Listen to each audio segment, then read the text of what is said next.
का पार्ट 6। चलो स्टार्ट करते हैं बिना टाइम वेस्ट किए।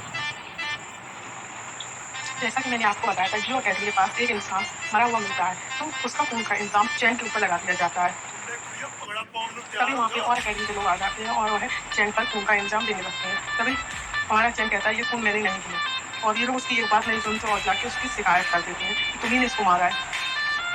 तभी ये लोग मास्टर के पास पहुंच जाते हैं। मास्टर से कहते हैं कि चैन ने खून किया है, परंतु पॉप कहते हैं यानी कि मास्टर कहते हैं कि मैं इस केस की इन्वेस्टिगेशन करूंगा, यानी छानबीन करूंगा, और फिर मैं डिसाइड करूंगा कि चैन ने ये खून किया है कि नहीं किया है।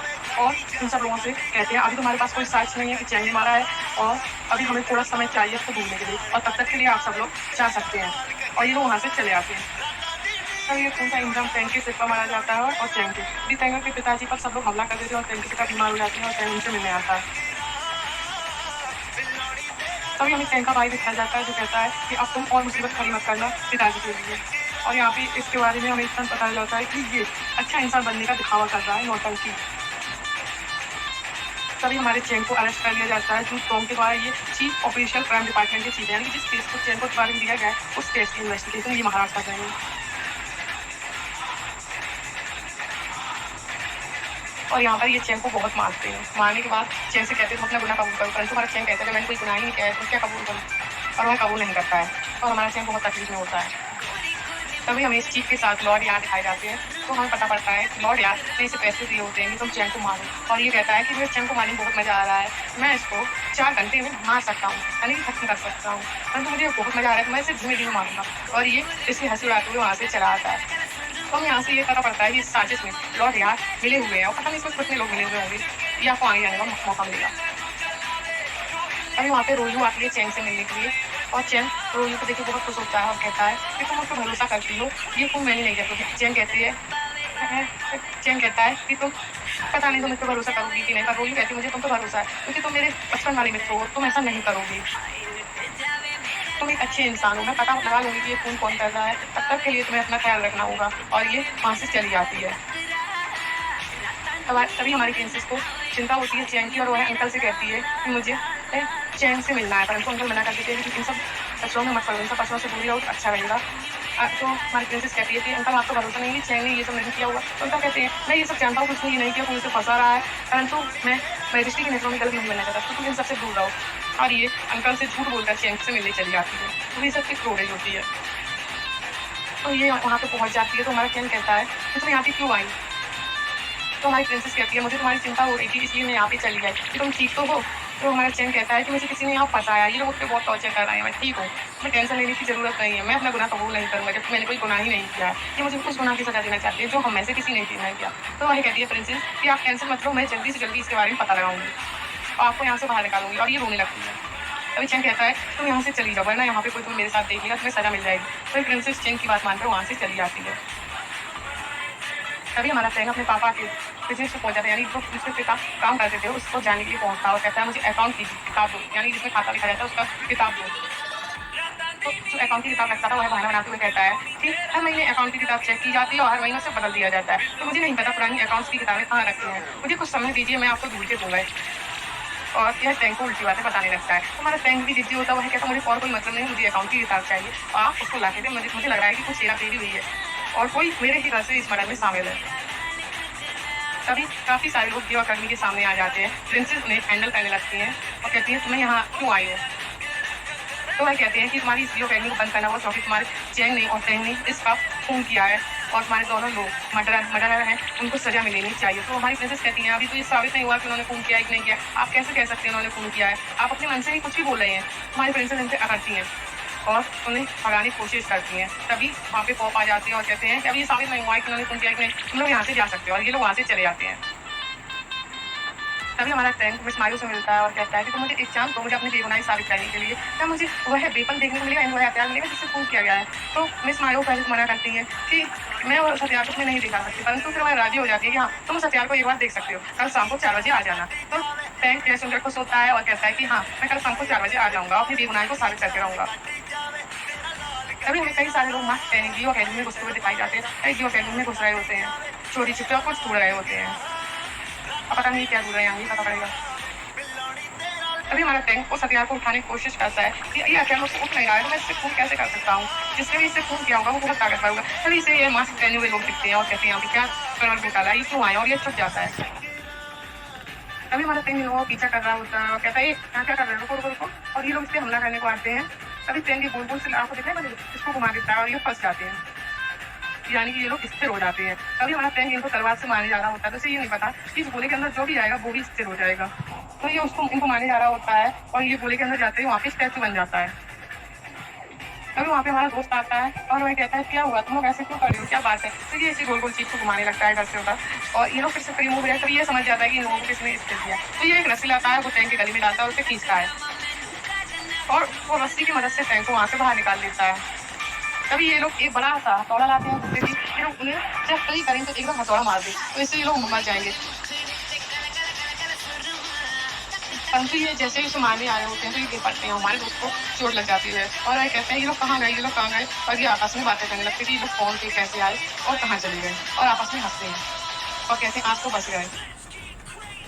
तभी हम इसका याद दिखाई जाते हैं और बात कर रहे थे चीफ सिक्योरिटी जो कह रहे होते हैं हमें चिंता करने की कोई टेंशन नहीं है, हमारा प्लान है लोग स्टूडेंट्स को मारने का और चैन को सजा दिलवाने का, वो फेल नहीं होगा, हम लोगों को कोई नहीं पकड़ पाएगा। इतना आसान नहीं है हम लोगों को पकड़ना, चाहे रूलियो ढूंढे या मिसमाइल ढूंढे या चाहे पेंसिल ढूंढे, इतना आसान नहीं है इस प्लान से बचने का। हमें दिखाया जाता है कि ये और इनके साथ चीफ सिक्योरिटी और वह चीफ जो जेल में था किसी इन्वेस्टिगेशन कर रहा था, सारे मिले हुए हैं आपस में और ये सब चैन से नफरत करते हैं और सजा दिलवाना चाहते हैं।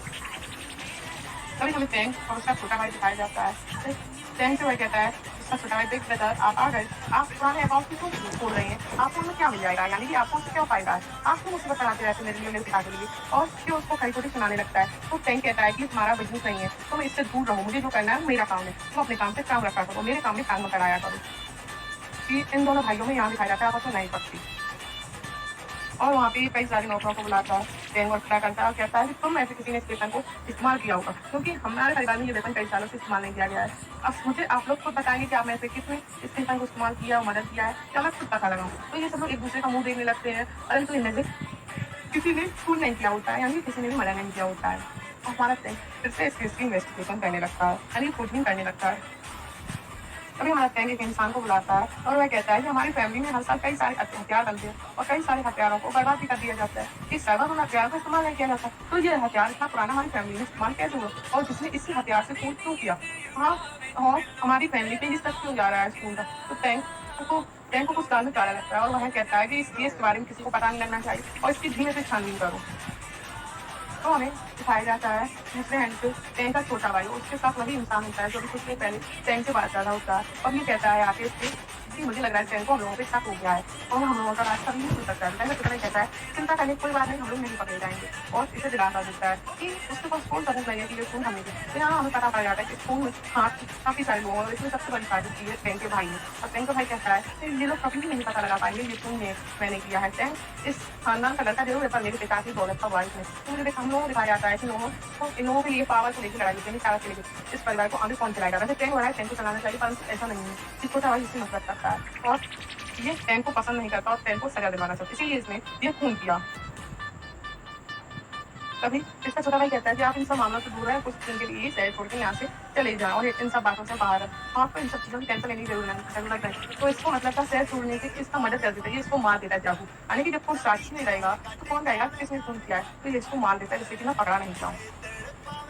यहाँ पे हमें मिस्टर यार और पिता दिखाई जाते हैं जो चैंग के केस के लिए बार बार कर रहे थे और कहते हैं कि चैंग हर बार इतना लकी कैसे रहता है कि उसे कोई ना कोई बचाने के लिए आ जाता है। इसको उसकी मदद कोई और नहीं फॉक कर रहे हैं और वो उस केस की इन्वेस्टिगेशन कर रहे हैं, वो तय तक करेंगे और चैंग को सजा नहीं होने देंगे। ये हमारे लिए अच्छी बात नहीं है। तो यार कहता है ये केस इतना ईजी नहीं है, जितना सरल नहीं है, जितना ऊपर से दिख रहा है। हमारे चैंग को सजा होगी, परंतु इन सब बात से देखने बाद चैंग को काफी सारी मुसीबतों का सामना करना पड़ रहा होता है।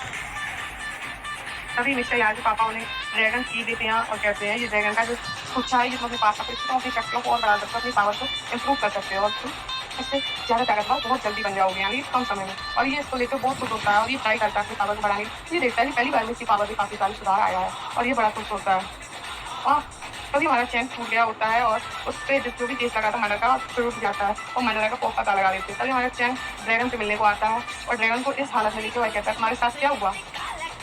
तभी ड्रैगन उससे बताती है कि कोई ड्रैगन जैक को, यानी कि ड्रैगन के बच्चों को इस्तेमाल कर रहा है, मेरी ताकत का इस्तेमाल कर रहा है और मुझे उससे काफ़ी सारी दिक्कतें हो रही हैं। और यहाँ दूसरे हाथ में मिस्टर यार उस ड्रैगन की का इस्तेमाल कर रहे हैं।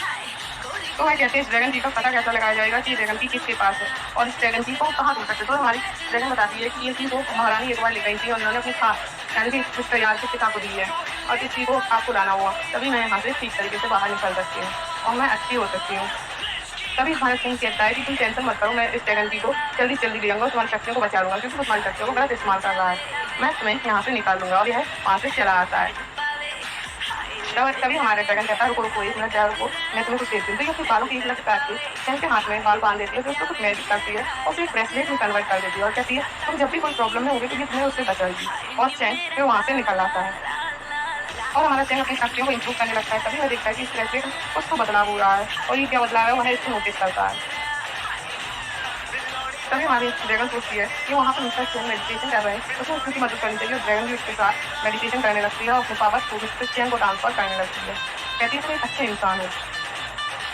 तभी वहाँ पे प्रिंसेस आती है, वह देखती है कि मिस्टर चैन के अंदर कोई अजीब सी शक्ति उनके अंदर जा रही है और वह अंदर चली जाती है और मिस्टर चैन से मेडिटेशन से बाहर आते हैं तो उन्हें पता चल जाता है कि ड्रैगन की शक्ति उसके शरीर में ड्रैगन ने डाली है। तभी चैन ड्रैगन की जय के बारे में सबको बता देता है और कहता है कि कुछ तो गड़बड़ घोटाला है, हमें इस जय को कैसे भी लाना होगा मिस्टर यार से। और ये सब लोग एक प्लान सोचते हैं और मिस्टर यार से उसको ड्रैगन की जय को लेने के लिए तैयार हो जाते हैं।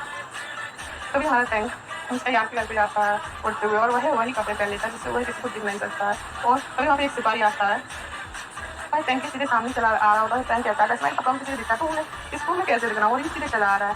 तो यह समझता है कि मैं इस कपड़े में दिख रहा हूँ, तो सिपाही को इसमें कपड़े में नहीं दिख रहा होता है और सिपाही इसके ऊपर टॉयलेट करने लगता है। टॉयलेट करके उसको गंदा कर देता है और वो चला जाता है। टैंक कहता है देखो मुझे क्या क्या देना पड़ रहा है। उसको ये भी समझ नहीं आती कि आपसे कुछ खराब हो सकता है। हमारा टैंक में क्या क्या देता है क्योंकि टॉयलेट उसको पूरे कपड़ों से हो जाती है सीधी।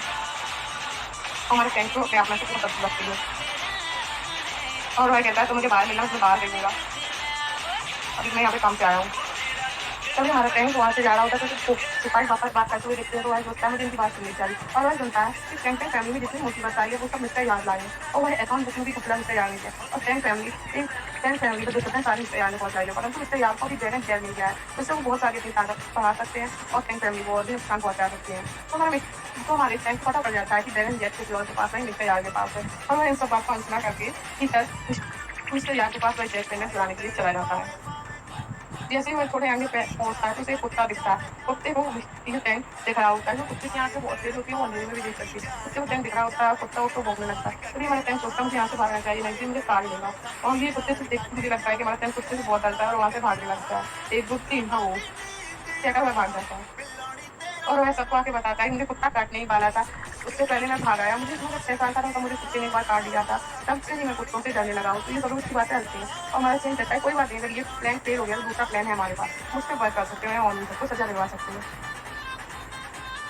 तभी ये लोग जान पूछते हैं मिस्टर यार के रास्ते में आते हैं और मिस्टर यार से बातें करते हैं। मिस्टर यार से कहते हैं कि तुम दूसरे लोगों को क्यों परेशान करते हो, तुम दूसरे लोगों को परेशान करते रहते हो, कितनी गलत बात है और ये हमसे बहस करने लगते हैं। तभी टैंक मिस्टर यार से उससे आप कहते हैं कि पता है तुम्हें मेरे पास एक ऐसी चीज़ है तुम्हारे पास नहीं। फिर हमारी प्रिंसेस कहती है मुझे भी तुम्हें बताना है, देखो मेरे पास एक ड्रैगन स्किल जो मेरे पिता ने दिया है, मेरे पिता कभी झूठ नहीं बोलते, ये ड्रैगन स्किल बहुत चमत्कारी, इससे मेरी शक्तियाँ इंप्रूव हो जाएंगी। परंतु मिस्टर यार कहते हैं कि ड्रैगन स्किल मेरे पास है, ड्रैगन स्किल तो मेरे पिता ने मुझे दिया है और ये असली ड्रैगन स्किल है, ये चोरी का ड्रैगन स्किल नहीं है। तो ये लोग आपस में बहस करने लगते, तभी चैन वहाँ आ जाता है। चैन कहता क्या बात है, तो प्रिंसेस मुझसे बताती है कि ड्रैगन स्किल जो है मेरे पिता ने दिया, मेरे पिता ने कहा कि पूरी दुनिया में ऐसा दूसरा कोई ड्रैगन स्किल नहीं है, ये असली ड्रैगन स्किल है। परंतु मिस्टर यार मेरी बात नहीं मान रहे। तो हमारे चैन कहता है दिखाओ मुझे, मैं इसका करूँगा तो ये इसको नहीं दिखाते। तभी टैंक हमारा एक बाबा का भेज करके आता है और वह कहता है कि ड्रैगन स्किल है, मैं इसके बारे में पता बता सकता हूँ कौन सी असली है कौन सी नहीं पाई है और वह तारीख को मछली दिखाओ और प्रिंसेस को मछली दिखाओ। तो तभी मुझसे यार कहते हैं मुझे तुमसे भरोसा नहीं है। तो हमारी प्रिंसेस सामने निकालते हुए कहती है तुम्हारी नौकर रखल से तुमसे नहीं दे रहा होगा, तुम्हारी असली होती तो मुझे दे देते, इतना मुँह नहीं चढ़ाती। और हमारा मुझसे यार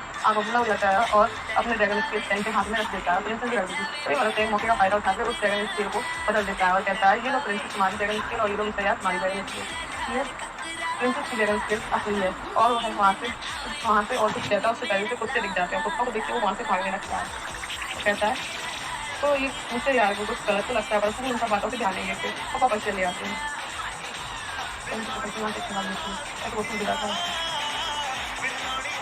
तभी हमारा टैंक हाथ में ड्रैगन स्किल को पकड़ के कहता है कि अब तुम ड्रैगन टेंशन मत लो, मैं तुम्हें वहाँ से बाहर निकाल लूँगा, अब तुम वहाँ से बाहर आ जाओगी। तो अब आगे क्या होगा आपको आने वाले पास में पता चलेगा। तो स्टोरी में मेरे चैनल को लाइक करें, सब्सक्राइब प्लीज करें।